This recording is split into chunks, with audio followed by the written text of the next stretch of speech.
Underworld Ministry, welcome back. Welcome back, you guys. Thank you for coming to another live. It's a little early this week, isn't it? It is a little early, There's a reason for it. It's a very good reason for it. We have a guest this week. We have a very special guest, and I'm excited. We've been hoping and waiting for her to come and join us. Yes. So this is my good friend Natalie from Darkly Obscured Paranormal Investigations, all the way from Missouri. Let's bring her in. Welcome, Natalie. Hello. How are you? Doing good. Oh, nice. How are you tonight? Doing good. We had a storm roll through the other day, so now just taking care of storm damage, but otherwise doing good. Nice. Everyone's safe? Everyone's safe. Thankfully, it came in the morning after our investigation this past Saturday, so that's all I cared about. So now I can just review all my evidence while it's raining. Right. As long as you guys are safe, that's great. Right. So I'll throw up your logo for you. So this is Darkly Obscured Paranormal Investigations. She has a YouTube, a Patreon, Facebook, and I have TikTok. bonus. We have all your links. So YouTube right here. We have Facebook. This is your website, correct? Or your Facebook group? Yeah, so that's the group through Facebook. We just went live with our website. We did a major update on it. Got it. Nice. Yeah. Yep. And this is your website right here. Yep. And she's got a TikTok. Mm-hmm. And she's also got a Patreon, all Darkly Obscured. That's awesome. Yeah. I thank you for coming. We've been waiting for it. We even made a special day for you. We did. I know, and I appreciate that. I love it. We appreciate my schedule's just crazy. Thank you so much for joining us. No problem. So just tell us about Darkly Obscured. Sure. So Darkly Obscured got its main start in 2014. But I've been investigating for the last 19 years. Got started with a family-ran team. When they disbanded, that's kind of when I started up on my own. Our group is from investigators both here locally in Missouri, as well as we have a division investigators in Wichita, Kansas. So we're a little spread out. We travel, across the U.S. That doesn't really have a border limit to where we can go. Right. We all have a different belief system. We all come from different walks of life, which I really appreciate on my team, just because we're able to help more people and kind of tailor the way that we give our service to their beliefs. Right. Yeah. So you sent us a picture. This is half of your team, correct? Yeah, so that was part of them. We went to the Liebold Mansion in Abilene, Kansas. That's awesome. I want one of those shirts. Yeah. That's awesome. That's cool. Gomez Adams was the caretaker. I see that. Gomez. Mm-hmm. That's cool. So you had an article written about you What Yes. is that through a local newspaper or? No, so it was through another paranormal group. It was a husband and wife, and they do podcasts as well, but they also release a paranormal newsletter. And I happened to be their February feature. Oh, cool. So I'm going to throw the little episode up. Anybody that's rewatching this, you're more than welcome to pause it Give it a and second. give it a read. It's a nice read. So I'll send you the second part of that article. Move her name. Sorry. There we go. Still learning. Yeah, it's all a new learning curve. So what kind of investigations are you guys trying to get? Or are you guys just investigate anything you can? Or So our main focus is working on private residences. That's kind of where we put a lot of our focus, though we do hold like open ghost hunts that we did like this past Saturday. We try to open up to the public and make it affordable for them to be able to attend. While all the money that we get from that turns around and goes back to the locations that we're investigating, we really focus on the preservation, the restoration of those locations. right. But yeah, so we mostly focus on that. I So mean, you guys rent we out don't have- do you guys rent out the location and put the money forward and then people pay for yeah, That's Yeah. kind of what we're trying to do. Yeah. We're hoping to do eventually with us going out and doing bigger investigations. right. yeah. Like, I mean, how people we are- don't get anything out of it. Everything that we put into the team, into these investigations, comes out of our own pockets. Oh yeah, it all goes back into Yeah, the- it all goes back into equipment and travel and everything. Yeah. But we really try to focus on giving it back to that location. Got ya. So we got followers. Well, Dean White, how Hello, you Dean. doing? I want to go there. he's So- talking so- about the the investigation you probably just Yeah. did this Saturday. Oh, this past Saturday. Yeah, Yeah, so that's this cool. past Saturday was at Hi, Dallas Mines. I need to visit the USA. Where are you from, Dean? I'd love to know where our people are from. Or if we have any coming from So Natalie's page. I know that you follow Wiccan, So I follow Norse paganism. Nice. North Paganism. Okay, can you, for people that don't understand or know what that is, can you explain that? Yeah, so it's more along, I guess layman terms, it would be classified like with Vikings and that time period. Right. But really, it's more of the energy, nature, the different gods and goddesses in that Norse pantheon. A lot of people are familiar with like Thor and Loki. They'd be in that area. Right. Freya and Air are the two deities that I look to specifically. But that is just kind of like a quick kind of Got stuff. you. There's a lot more to it. Yeah. Right. Do you Paganism as ever, a whole is more of just a category, and then Right. you have a lot of different. right? Do you add that to paranormal investigating or? I do. So we always try to do protection before and after an investigation. Each one of our very members, important. has a little different style of how they do it. So sometimes we'll do a very generic kind of overview of a blessing for our team, but mostly all of my investigators do their own before and we even arrive, and then also before we leave. Got you. Do you use sage or? So we use what do you sage. use? We use different types of crystals and minerals, salts that we make. Cool. We make a lot of the stuff that we use. That's awesome. So, can you explain what this picture is? Yeah, so that is the annual Pagan Picnic. It's always held the first weekend in June at Tower Grove Park in St. Louis. It has hundreds, if not thousands, of people that come out every single year. It's been going for a very, very long time. I believe this was the 25th anniversary of it. Could be wrong. Nice. But I've been giving my Paranormal 101 workshops there. Oh, for the cool. last several years on and off. Of course, COVID kind of put a damper on a lot of that. Right. And we end up moving all of my workshops virtually. Um, you may have a cat get in the picture here in a minute. Oh, no, you're fine. You might actually hear a cat yelling at us. If you hear a little growling, it's the cat, I promise. A little rusty now. Oh, we have a follower from South Africa. South Africa. That is awesome. Thank you.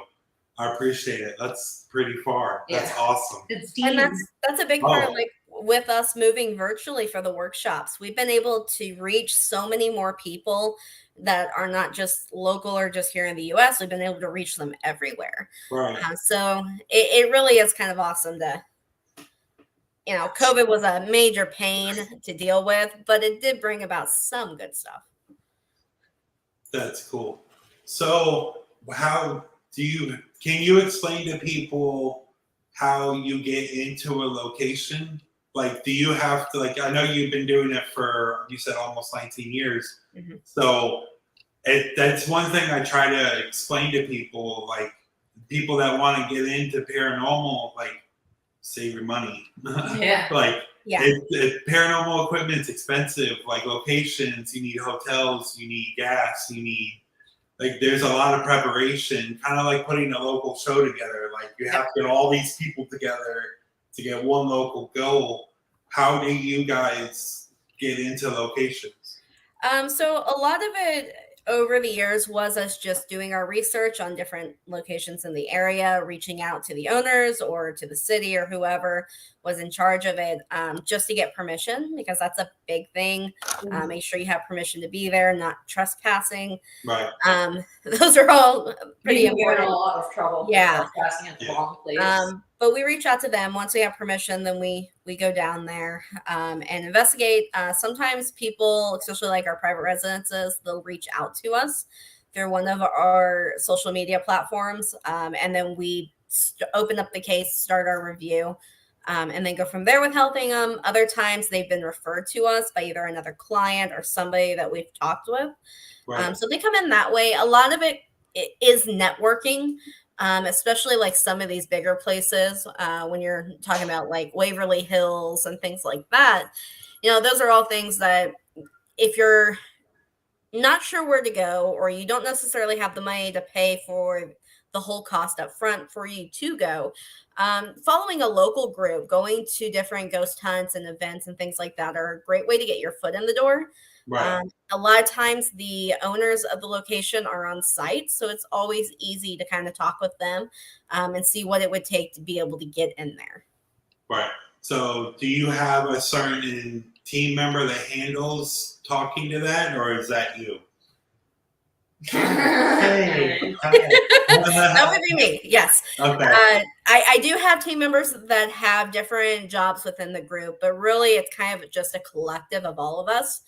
I have a web designer, so she helps me kind of keep tabs on the social media. I've got another investigator who does the same thing on like our Facebook platform. And then everything else just kind of funnels back down to me. Right. Yeah. I know that she helps when she can, but technical and all of this, that's all my world. Yep. Yeah. So we have another picture here. Do you like to explain where this is and what we're looking at? Sure. So this is Vallis Mines Lost History Museum in Vallis Mines, Missouri. This was taken a very long time ago. I'd say 2016, 2017 maybe. Oh, wow. And this was on the outside facing what's called the White House. It was originally gifted to Francis Valley and his wife when they moved there and settled. There are over 100 ore mines and coal mines that are there on the property. Wow. This location is absolutely huge. It was an old mining town. A lot of the buildings are no longer there. There's an old train tunnel that they blasted out the side of a hill. But what we saw there was what we believe was potentially an orb. And outside, and I say potential, I could look at it and feel like, yes, that's absolutely what it is. Right. But the reality, it's outside. Right. And there are so many different things we have to take into consideration with that. The elements, bugs, weather, Right. all of it. Right. So I can never say, without a shadow of a doubt that it is an orb. Right. But we weren't able to see that again, and several other rapid photos that were taken at the exact same time in the same location. So the fact that it just kind of appeared and then was gone, and its structure, its color, the whole Oh, nine yeah. yards of Yeah, it. no, definitely. It's I like how the left side of it's more bold than the right. Like The it's right, going a certain way. like it's going towards the window type. Which, ironically, we were just out there this past Saturday, and 4 investigators at 2 separate times witnessed. So 2 groups of 2 witnessed a orb, almost in that exact same location on 2 separate nights that we were there. At the same location. At the exact same location, the same spot as that one, but they didn't see it with the camera. They saw it with their own eyes. Huh. And the other group of 2, the next night that came in, didn't know about it. But they happened to see the exact same thing. So that was kind of cool. It was more of like a bluish light than it was that yellow. Right. Kind of like a ribbon strip. Mm-hmm. Yeah. That's what I call the blue lines that. Yep.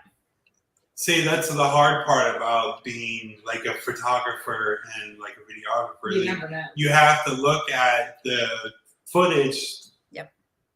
Is that a flare? Is that a bug? Is that a raindrop? Is it like anything can happen right at that second when that camera takes that picture? Camera strap, a piece of hair. Right. Yeah. So we all know what this is. There's no understanding this one. Can you explain this? Yeah, so that was at the Blackwell Cemetery in Blackwell, Missouri. It's actually just down the street, maybe 2.5, 3 miles down the road from Vallis Mines. Oh, cool. Yeah, so I mean, they're all pretty close. But here we were in the cemetery. What we're facing is going towards the children and the slaves section of the cemetery. This was kind of like right by a clearing. You see these stones, and then to the right is just an open clearing in the middle of the cemetery. And we were communicating, and at this time, I was helping some of the children's spirits cross over, and one of my investigators captured this. That's awesome. That's a really cool footage. So we have one more, and then we'll get into the videos that you sent. So this is another orb, but inside. Yes. So again, Vallis Mines Lost History Museum. This was in the upstairs. It's a 1-room cabin. And we were up there just taking photos and asking questions with the spirit box. And we had asked if it was okay if we took their picture. And then we said, 1, 2, 3, cheese. And when we snapped that, that's what we got. That's cool. So some of what you see in that picture, we think is dust. I mean, it was an old cabin. It was dirty. But one in particular right there in the middle, was a little bit more questionable. Well, what's crazy about it, because the first one above the more transparent one, you can literally see the flag through the orb. Yeah. And you can see a couple other little ones, but that looks like it's part of the wood. But the one dominant little white orb, that's I can't say that's dust. I would say that's unsubscribed. I wouldn't know what to think of that one, other than it's an orb. That's cool. So, what's the craziest place that you've investigated over the past 19 years? That one place that you're like, dude, that's oh my God. So up until this past March, I would have said it's Vallis Mines, hands down. A lot of my more intense experiences and some of my best stories that I like to share with people come from Vallis Mines.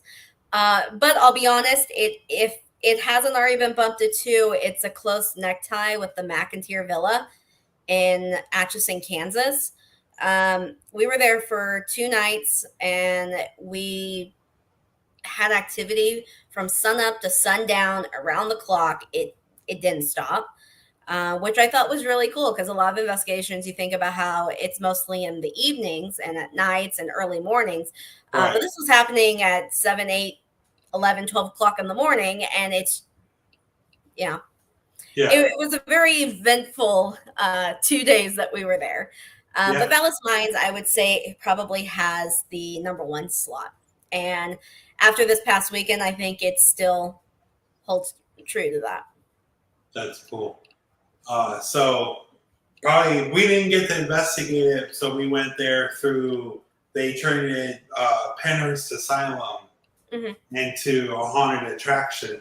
Like the main administration building's a big haunted house, and then you get to go walk through the Franklin building, and they turn it into like a whole museum, and like trying to educate people on like trying not to get that to happen again, and like try to tell stories of the patients and the people that were there.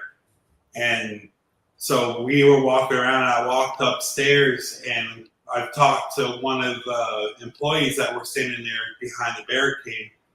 And I was like, so you guys are here all the time. Like, I know the stories of Penhurst. Like, if you want to go find a ghost, go to Penhurst. Like, I know that for a fact.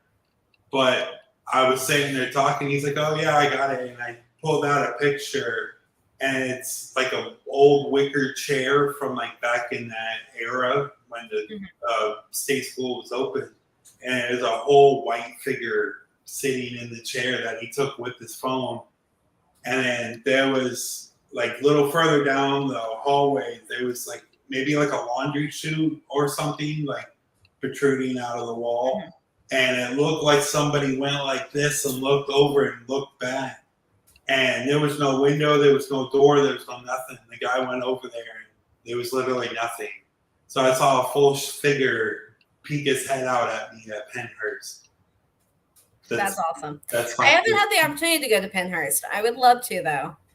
Just that whole drive, like that's what we were saying a couple weeks ago on live on here, and like just the whole drive. I don't know if it's just because we're investigators and it, like we know, like, oh shit, we're going to Penhurst, like one of the shame of Pennsylvania, like one of the worst state schools in history. Yeah. Like, and like the closer and closer that we got to the building, the more and more like you feel it in your stomach, and like you get out of the car, and as soon as you hit your foot on that property and just walk in, you can just feel the dread, and just there's so much energy there. And it's sometimes it was a little overwhelming when I first got in, like, but I've been there 4 times now, so I'm just awesome. excited to go every time now. But yeah, it's just a crazy experience. I've never been.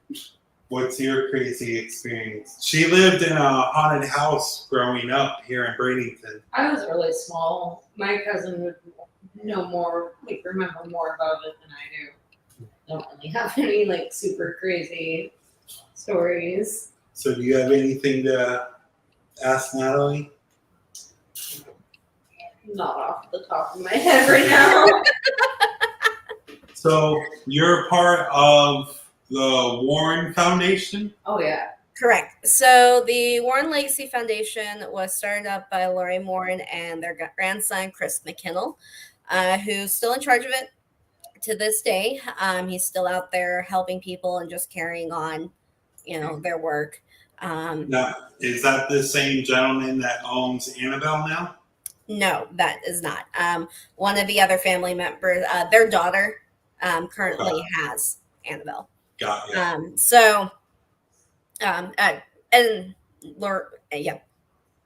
And Lorraine's daughter is the one, and her husband that are in charge of handling all of that stuff. So their focus is carrying on the work that his grandparents started, that we're all familiar with, helping with those private residences, helping people with paranormal activity going on in their homes.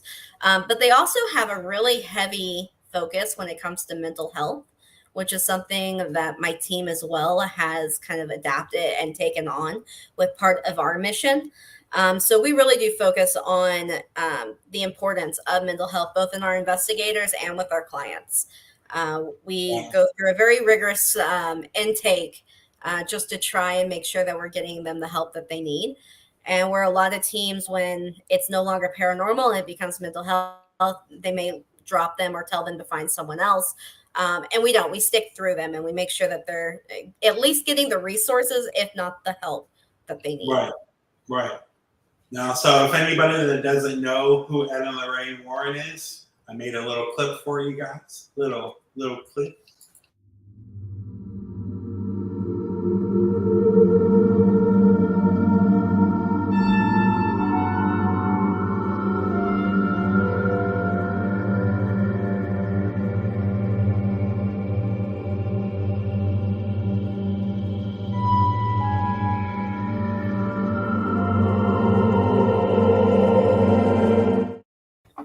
So that's Ed and Lorraine Warren. As everybody knows them now, they're more mainstream than they used to be just because of the Conjuring movies and Annabelle and all that. Do you see a big difference between what we do in real life to the movies? Oh yeah. I mean, there is a lot of Hollywood dramatization. Yeah. And all of it. I mean, I think as investigators, part of us is like, yes, it's exciting, like we like it because that's what we look for. But then at the same time, we're going, come on, really? That doesn't happen. Yeah. What? Yeah. No. And it's no different than the TV shows that are out there for the paranormal. I mean, you're looking at days, weeks, months of recording and editing and sitting around in a dark room talking to yourself for 8 hours and not getting anything at all. I mean, so there's a big difference and a big misconception of what you expect when you're doing an investigation versus what you're actually going to get. Right. Kind of something we've had to work into, like our disclaimer for investigations is like, there's activity here. I can't guarantee they're going to perform for you because it doesn't work that way. They're not circuit. Right. Let's hope that they decide to make an appearance and talk with us. If not, then, maybe it's their day off. They make the schedule. Right. I don't. Well, that's what I try to explain to people while they ask me. We did the historic manatee. Mm-hmm. The Manatee Historical Society. That place. The historic village. So it's like all the original houses from the Bradenton area, like 1800s. When it was first established. And they put them all in the same area. And we were walking through, we got permission and everything first. And then she's like, yeah, go investigate. Just don't bother anybody because it's still open. Mm-hmm. And we're like, yeah, that's cool. And we had a couple people walk up to us interested, and they're like, oh, you got anything? I was like, no, not yet. I wish I could just snap my finger and voila, ghost standing next to me. Yeah. That would make our life so much easier. Yeah. The amount of messages I get when we post that, hey, we have an upcoming investigation is it haunted and will something actually happen? Yeah. I don't know. Yes, it's haunted. No, I can't promise anything's going to come up. I don't know what you want me to tell you. Like, this isn't a theater. This isn't a, Halloween haunted house thrill. Right. This is real life. And when it really comes down to like those private residences, that's when I become a little bit more of a stickler about it all. Because these are people's lives that we're messing with. We're going into their homes, their livelihoods are being affected. Whether if it's affecting a child or if it's, somebody would rather pay a hotel room and stay in a hotel than their own house that they're paying a mortgage on. Like, you shouldn't do that. Your home is your sanctuary. It's your comfort space. You shouldn't be afraid to be in your home.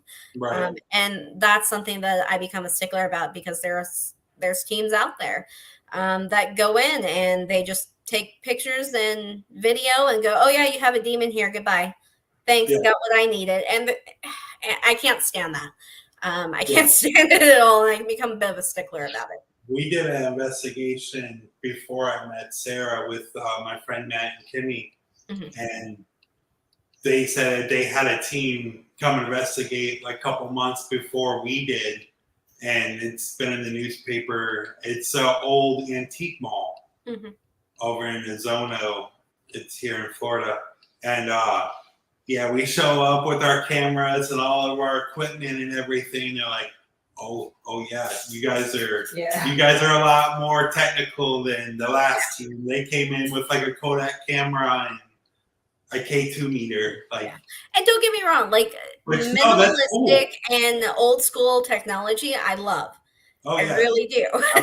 Because the more tech savvy, the more AI everything gets, the harder it is to debunk and to prove that it's real or it's not. It's just it makes it so much more difficult, and you really have to have a keen eye when you're looking at photos that have been, you know, edited and stuff, because there's some really good people out there that do editing and it's almost flawless, but then there's others that are clearly edited.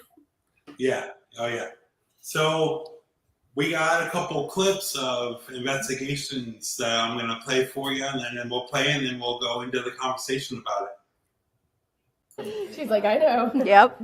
Or here. We would love for you to communicate. Okay. It's all chained off and stuff. Yeah, it was a well, if I'm not mistaken. So as you can tell, I was recording and didn't even realize what I had captured. But there was no reaction to that at all. Which was kind of cool because we're reviewing the evidence for this past Saturday, and the same thing happens in some of our videos. Then, like, we hear things or saw things on the screen, and we had no reaction to it. Right. So can you explain, is this at the mines also? No, so that was Hotel Josephine, and that was in Holton, Kansas. Unfortunately, they have closed down. I'm not entirely sure if whoever's going to be taking over is going to reopen or not. But yeah, they closed down. So right now you're not even able to go in there. They were selling a lot of the stuff that was inside. But the individuals that were with me that night were actually from a local news station, KSNT, and they were doing their 4 a.m. morning segment. And we took them downstairs to what's called the doll room.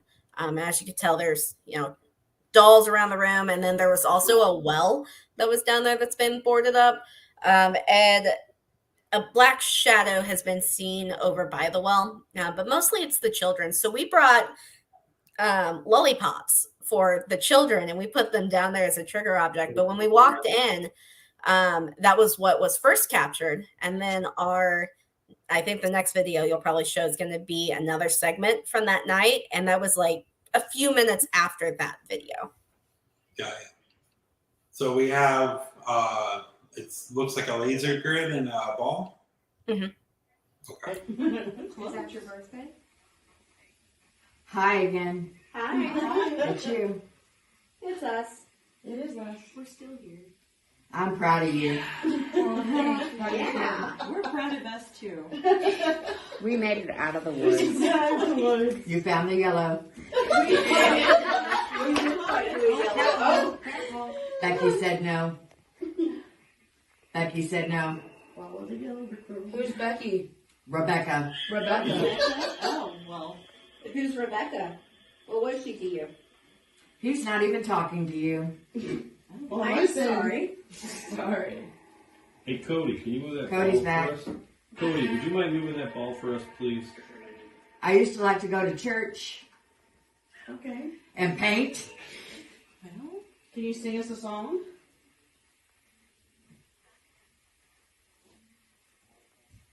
Sing us a church song or hymn.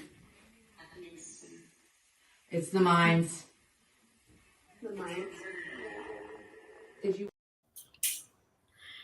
Okay, so there are so many moving elements to that video, as short as it is. Yeah. So first off, we had the laser grid going. We were sitting in a circle. You can see that little ball. It's like a partially deflated, like little kids' beach volleyball with a glow stick inside. of it. Okay. So that was being manipulated. So it's kind of hard in that video, though. I do have some others that we haven't released yet, where that ball is actually rocking and moving on its own, which was really cool. Wow. But we were in the process of, we have a spirit box going, which you can hear a little bit in the background. But then there's one lady who is speaking out kind of above everybody else, and she is doing the Estes method, where she's got the spirit box connected to the headphones and the blindfold for that deprivation.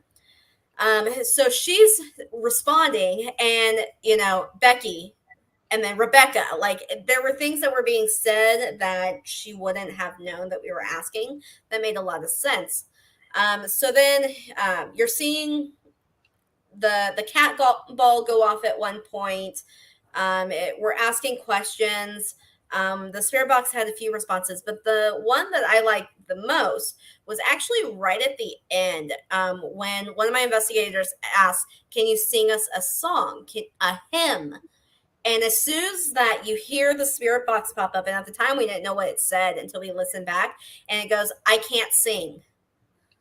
Oh wow. And then you hear about the mines, and we were actually talking to a 16-year-old boy right after that clip, who died in one of the mines when it collapsed.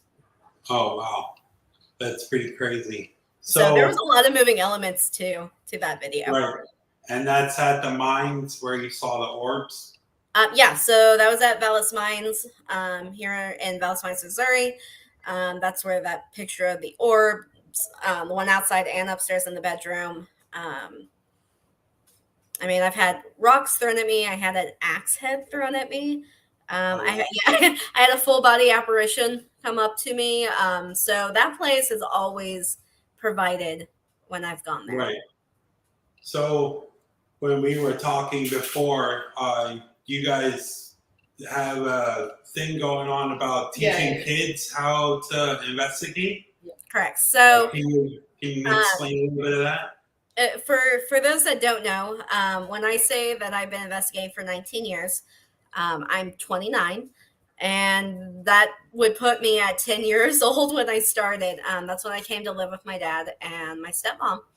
And they ran a paranormal team, and that's how I got my start from behind. So I started at a really young age. I grew up in a house that had paranormal activity. I mean, I'm a sensitive.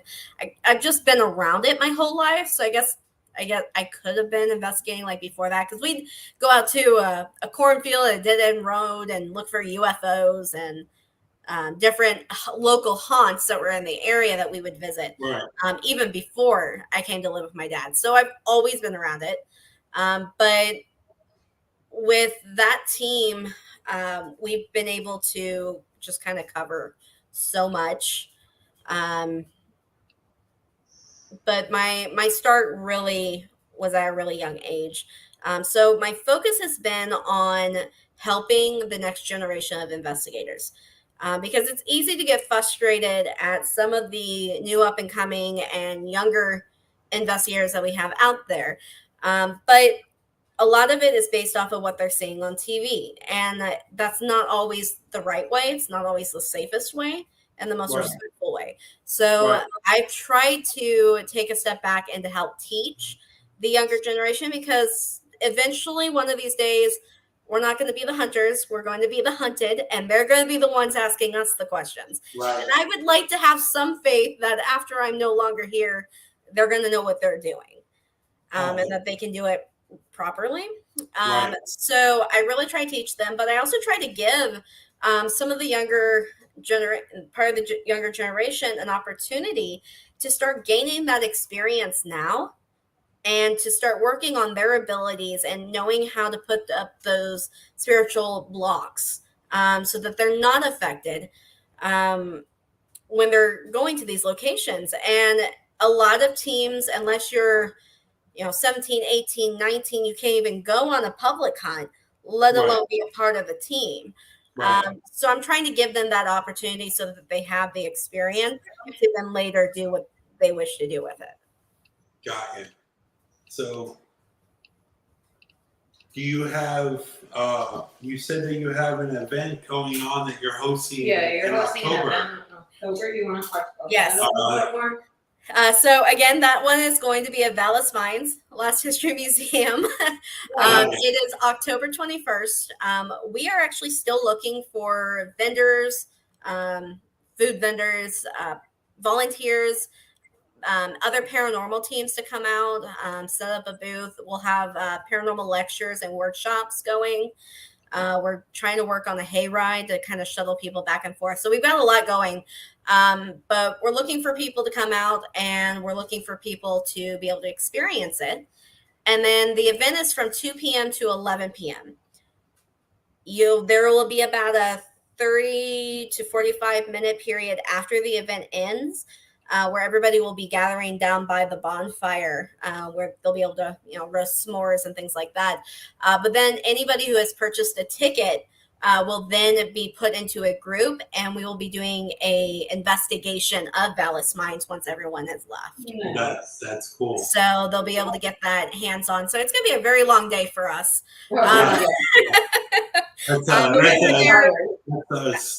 a sun. You're waking up when the sun's down, and you're going to sleep when the sun's down. Yeah, so it's going to be a lot of fun. I'm super excited. It's called Ghost Roundup. It's been going on for years, actually, but the caretaker at the time, his health declined about 2 years ago, so the house has kind of fallen in disarray. The property hasn't been kept up as well as it should. So, and then you top it with COVID. That didn't help either, because people weren't able to come out and interact with the place. But now the current caretaker is trying to fix everything up and bring it back. And everything, all the booths, the cost for the booth is $25 for those that are interested. That money does not go to us. It turns around and goes right back to the location. Food vendors are just asked to donate a percentage of their proceedings from the event to the location.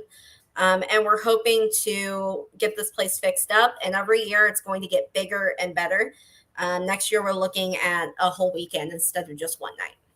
Nice. Yeah. Speaking of events in October, you have a Halloween event at McIntyre. Is that the same thing or no? Yeah, so we are still working.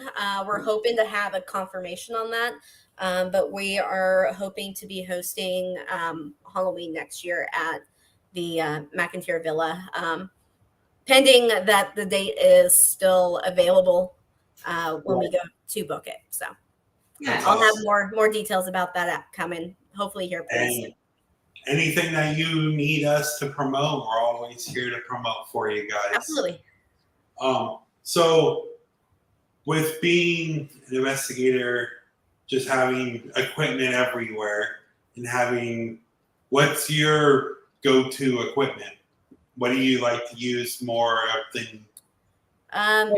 What do you find to be your most reliable piece? For me, it's the Estes method. If I'm looking at equipment-wise, I love a good digital camera. Camcorder and a voice recorder. I mean, I do like keeping it simple, but if I had something a little bit outside of that, I'd probably say the Estes method. It's always worked really well for me. I've gotten a lot of good information out of it. And I would like to say that as someone who has abilities as a sensitive and as a medium, that it helps aid in that and the use of it. Because a lot of people can go under through the deprivation and then not hear anything. But for me, it's the floodgates kind of open up, and then I have to filter out who's first. So right, it's more filtering out the white noise. It forces you to focus and puts you in a meditative state. Yep. So she has the same abilities as you do. I'm more sensitive, more of the techie guy, I guess you want to say. I know the cameras, I know all this. But like when it comes to actually editing and like running the live chat and everything, we're still learning. So do you guys have like your own editor, or do you guys do it all yourself? Or? So we all kind of pitch in for our audio. We all kind of break it up, and everybody's assigned a certain portion to go through, because that's a lot to go through. but like our web designer handles making sure that everything looks presentable and right on the website and kind of running the social media side of it. We have tech support. Usually it's the guys on the team that because they get to carry it all. Because I don't feel like carrying all of our totes of equipment because they're way too heavy now. But we have people that focus on that. For me, just because of my early start with it, I had to learn all of that stuff first before the investigating even side of it. So I kind of had to go through and help also teach along the way. And even I'm not a master at it. Like if I post videos and audio and stuff, you're getting the raw audio. You're not getting anything edited or filtered because I'm just not good at it. Right, which I feel like that's more genuine. Like I It feel is. like the TV shows, the whole editing. Like I understand the whole EVP. Some people think being an investigator and doing this for as long as I haven't done it as long as you have, but I've been doing it for a good amount of years. Mm-hmm. When you listen to an EVP, you kind of get used to listening to it, and like compared to a person that you're like, here, listen to this, and you have to play it for them like 4 times before they catch it.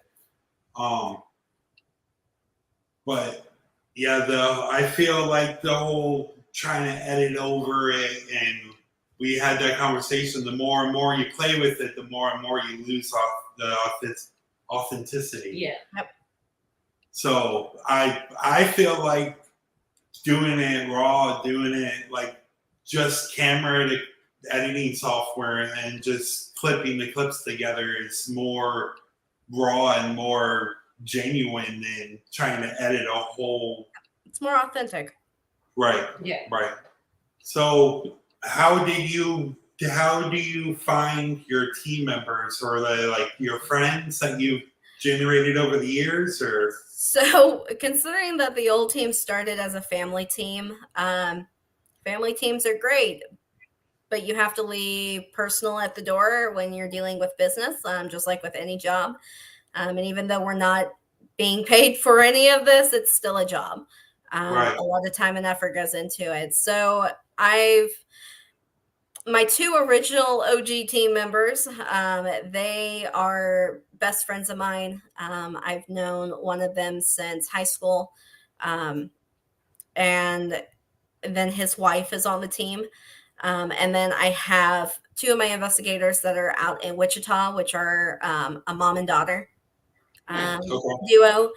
I've got another lady who lives here in the area, and she also, her husband helps out, but she's one of the newer members. So we look for people who have abilities that have experience. For instance, one of them is a web designer by trade. So she's the one that handles a lot of my web designing, just because I'm not great at it. One of my team members, he was in the Navy, so he has a lot of experience when it comes to like medical training, safety, things like that. We really try to focus on a lot. Right. So he brings that experience and that training. I myself have experience in the hospital. I worked in neurotrauma and then surgical ICU for a while, so I have the training there. Nice. But yeah, so we just look for different things. So we've got a medium, we've got a sensitive, we've got skeptics, we've got believers. We have a little bit of everything, and I think that's what makes our team work. Got ya. Yeah. So it's just me and Sarah. It's just us. So that's kind of what, when I was looking for investigators, that's kind of the same mind frame that I had. Like, why not? I believe that people have more than just 6 senses. Mm-hmm. Like there's different abilities that people can connect to. Yep. There's, even just with pagan and Wicca and all that stuff. Yeah, we've got Catholic, we've got Christian, Right. heathenry. We've got a little bit of everything. It's not, just we're all on the same page with the same mindset. Yeah. We all look at things, and that does bring different perspectives, which is nice. Yeah. I've always believed that you should just let people be who they want to be, and let them do what they do and not try to micromanage, I guess. Like, oh, I'm the boss, I'm the leader. Like, no, I don't believe in that. I feel like everybody in the team's equal for what they do for the part of the team. Yeah. Do you guys have like tech guys that know more about the equipment than? We did for a while. He's no longer on the team. He had other personal things to deal with, so he's no longer part of the group. But he was our major tech guy. But normally, it's me and one other that we just kind of get everything set up, and we handle a lot of it. I'll end up getting all of the photos and video and everything first, and then from there we'll get things uploaded so that we can start reviewing it and assigning it. Got it. So do you guys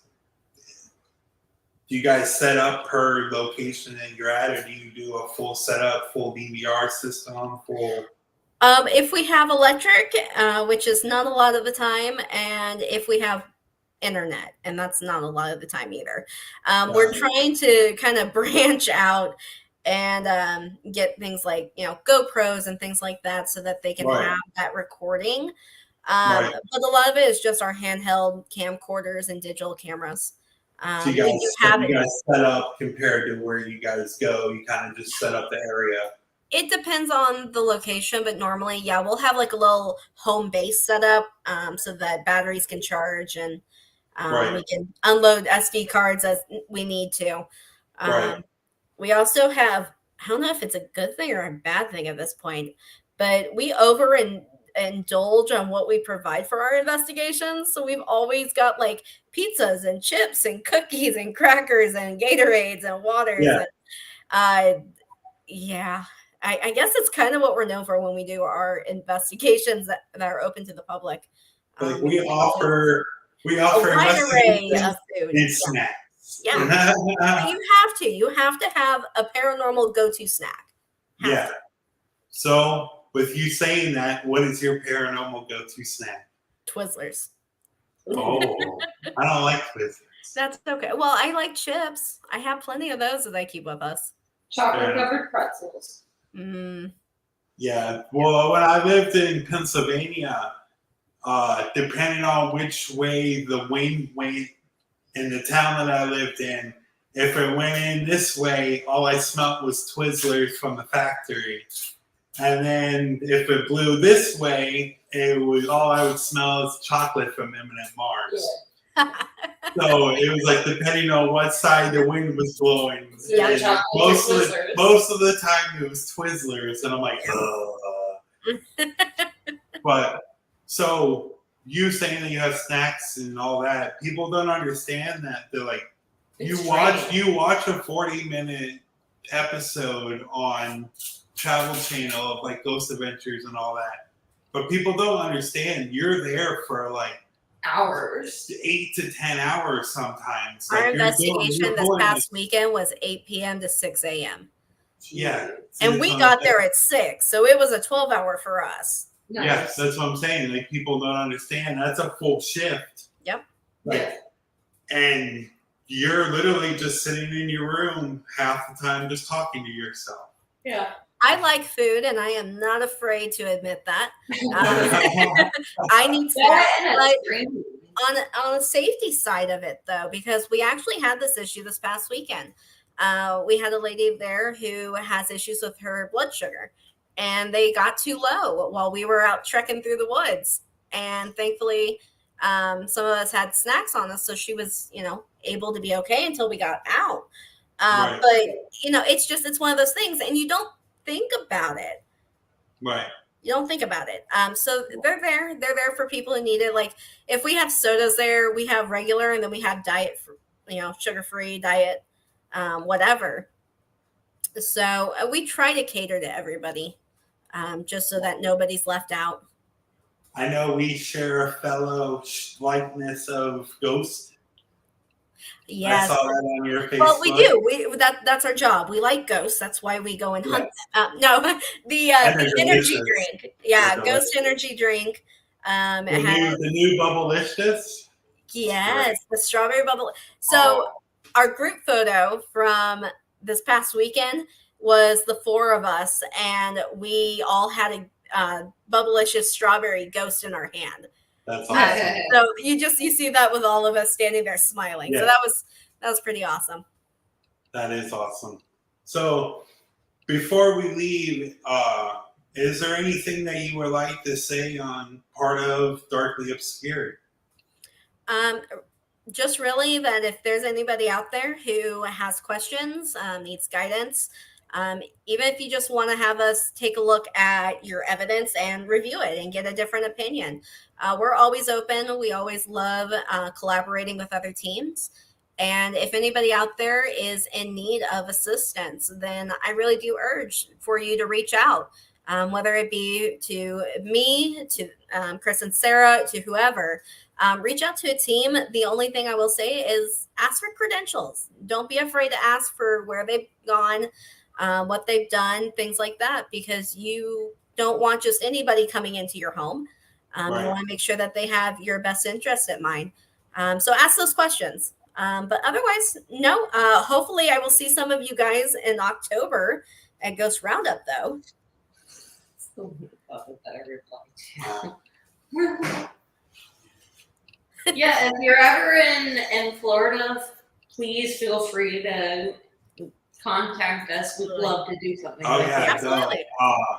So there's a couple locations that if you ever come down here, we were talking about it offline, the May Stringer House. Yeah.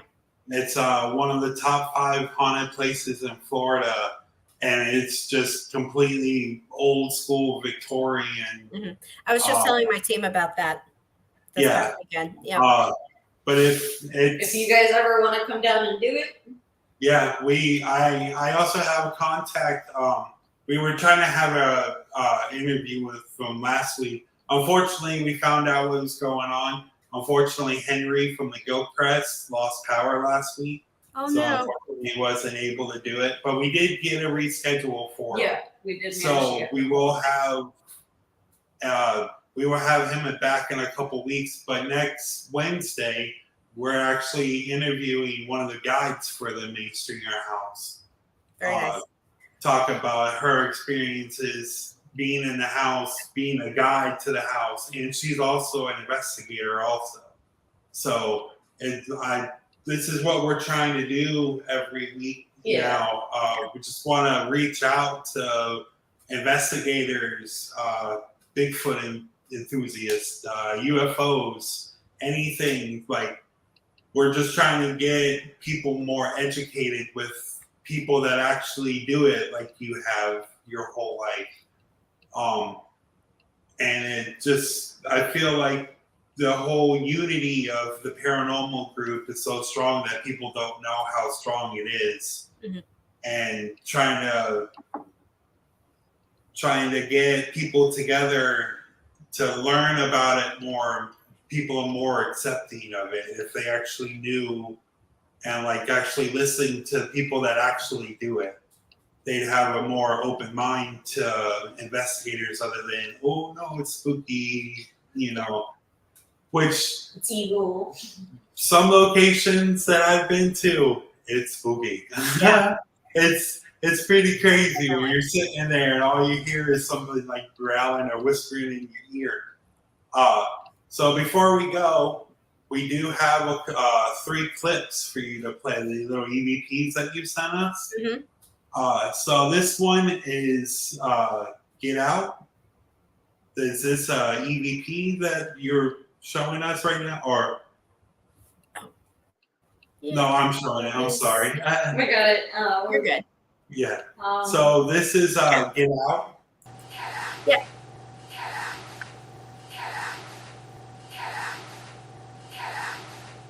So where was this? Do you remember? So that was at a private residence that we were doing. We were in the basement asking questions, and we were all just feeling very uneasy, very not wanted. There was a male energy that was downstairs in the basement, and the owner had seen shadow figures in the basement. She'd been pushed on the stairs, things like that. So when we were down there, we were asking questions, and we're like, "Do you not want us here?" And that's when we got the get out. Wow. So the next one that we have, it's a growl. I have the volume up as much as I can. I have it on loop, so it's going to play over and over.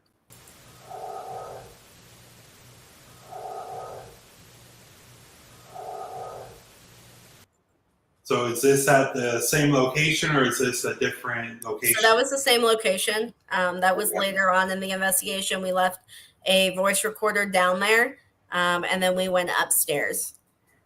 Got it. So this is the knocking.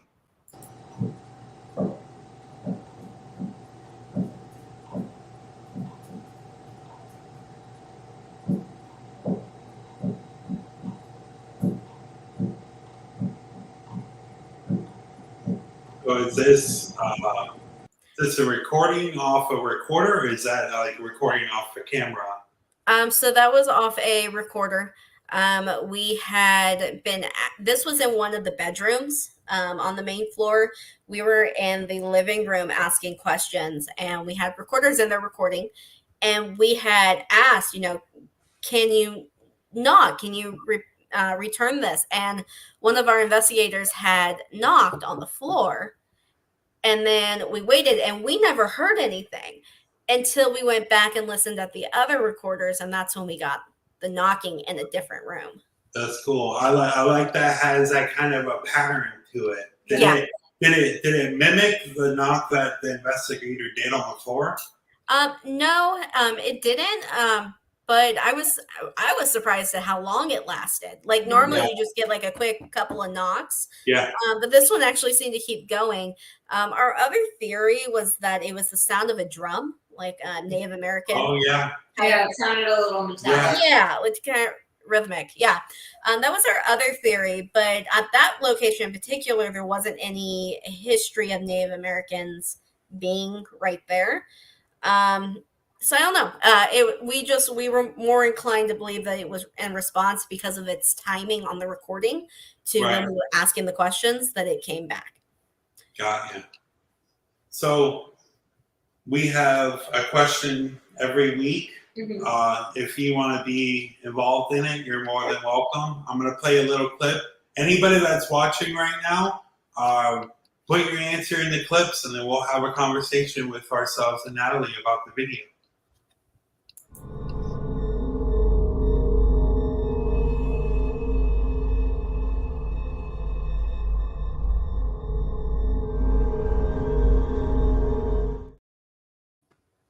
So anybody in the comments right now, do you believe in intelligent spirits? I do. I do too. Yeah, I do. Yeah. I've had more than one occasion that I've had full conversations, and like even with me doing like the Esses method, like there's just stuff that the spirits know way too much. Like if I'm standing in an empty room and I've never said my name, I've never done anything, but they can call me Chris out of nowhere. That's not where it's like, you know. We had one. We were at this past weekend, and we were coming down the stairs from the bedroom, and they're steep and kind of narrow. And I was trying to step over cat balls and stuff. Well, I ended up sliding and slipping, and I had, my camera going, so it caught the whole thing because it recorded me falling. But I ended up catching myself, and then right after I go, I'm okay, the spirit box comes through, and it goes, she fell. Wow. And I was like, okay. Yeah. And it was just it's that timing. There was one where the spirit was able to communicate with me directly. And I go, did you fall down? Were you pushed down the stairs? And no sooner did I stop speaking, the K2 meters went off and the cat balls went off. And it was, and then the spirit box came through with the Estes method, and the lady goes, he murdered me. Oh, wow. And that's when that conversation, and it just kind of, I'll have to send you that clip once we release it. But it Yeah. is a very emotional session that we did with this lady. The male was coming across as well, and he didn't want her to speak. He called someone an asshole. He called himself a bastard. I don't know how much I can actually get away with saying here. So it was It's things like okay. that. So that came across. So they were responding intelligently to what we were talking about. But yeah, the good news is that we were able to help her get away and help her cross over. So we were able to do that for our investigation. Yeah, we were at that Manatee historical place, and there's an old church there from the 1800s. Mhm. And while we were just walking around, we didn't want to come in with equipment and all the cameras and everything right away. And When we first went in, I felt like we weren't wanted in there. yeah, Like I was almost being pushed out, and we came back in with the spirit box. Oh my god! Just wait when there was people in there, and Yeah. then later on, once we were in there alone, we got she's right. and then we were having a conversation. We were trying to end the session and the church, and I said, if you want us to leave, make the cat ball go off, and we'll say a prayer for you, Reverend, and we'll leave. Mhm. And not even 2 seconds after I said that, the cat ball went off. Yep. And then the REM pod went off right next to it. Yeah, they really liked the music box that we had there this past weekend. That's one piece of equipment that we're working on getting. Yeah. But let's read some of the comments. So L&M Paranormal says yes, they believe intelligent spirits. It says, yes, I believe in spirits who are more intelligent, can interact more energy, and they can feed off it a lot easier. Mm-hmm.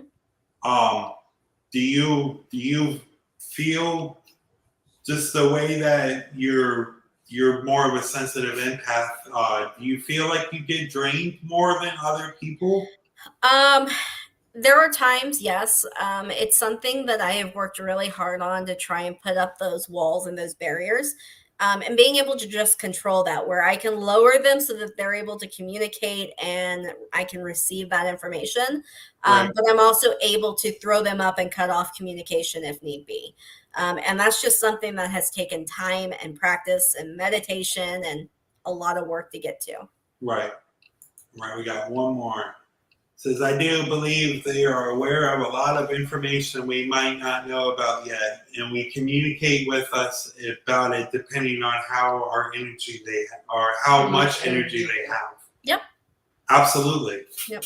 Absolutely. We have 3 EM pumps, which is electromagnetic pumps. It just pumps off the energy that spirits can use. So I believe the EM pumps are better for even equipment because they're feeding off of that other than your camera battery or your voice recorder or anything. They can use that energy more.